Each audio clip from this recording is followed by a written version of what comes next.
குறிப்பாக முன்னாள் அமைச்சர் ஏவா வேலு வருமானத்திற்கு அதிகமாக சொத்துக்கள் குவித்ததாக கிடைத்த தகவலின் அடிப்படையில் லஞ்ச ஒழிப்புத்துறை புதியதாக சொத்து குவிப்பு வழக்கை பதிவு செய்துள்ளதாகவும் கூறப்படுகிறது.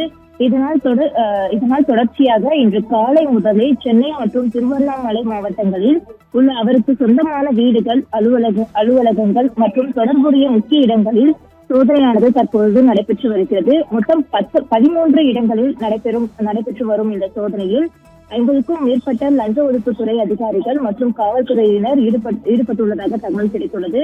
குறிப்பாக சோதனை நடைபெறும் இடங்களில் பாதுகாப்பு ஏற்பாடுகளும் பலப்படுத்தப்பட்டுள்ளது. சோதனையின் போது சொத்து ஆவணங்கள், வங்கி பரிவர்த்தனை விவரங்கள், நிறுவனங்களின் நிதி பதிவுகள் மற்றும் முக்கிய ஆவணங்கள் ஆய்வு செய்யப்பட்டு வருவதாக தகவல் தெரிவிக்கப்படுகிறது. அதேபோல கடந்த சில ஆண்டுகளில் ஏவா வேலு மற்றும் அவருடன் தொடர்புடையவர்களின் பெயரில் வாங்கப்பட்டதாக கூறப்படும் சொத்துக்கள் குறித்தும் அதிகாரிகள் விசாரணை நடத்தி வருவதாகவும் கூறப்படுகிறது. இந்த நிலையில் சென்னையில் உள்ள இல்லம் மற்றும் அலுவலகம் மட்டுமின்றி திருவண்ணாமலையில் உள்ள அவரது குடும்பத்தினர் மற்றும் நெருங்கிய தொடர்புடையவர்களின் இடங்களிலும் சோதனை மேற்கொள்ளப்பட்டு வருவதாக தகவல் வெளியாகியுள்ளது.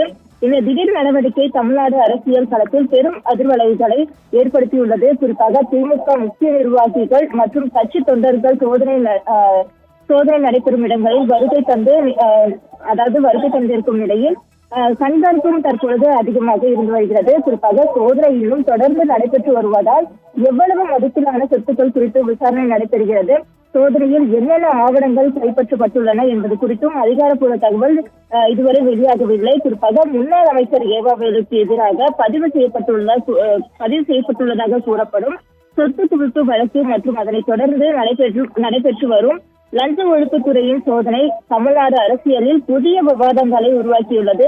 குறிப்பாக சோதனை நிறைவடைந்த பிறகு அதிகாரப்பூர்வமாக வெளியிடப்படும் தகவல் பெரும் எதிர்பார்ப்பை ஏற்படுத்தியுள்ளது. மேலும் தகவல் கிடைக்கும் போது தொடர்ந்து இது தொடர்பாக மேலும் கூடுதல் தகவலை தெரிவிக்கப்படும் என எதிர்பார்க்கப்படுகிறது.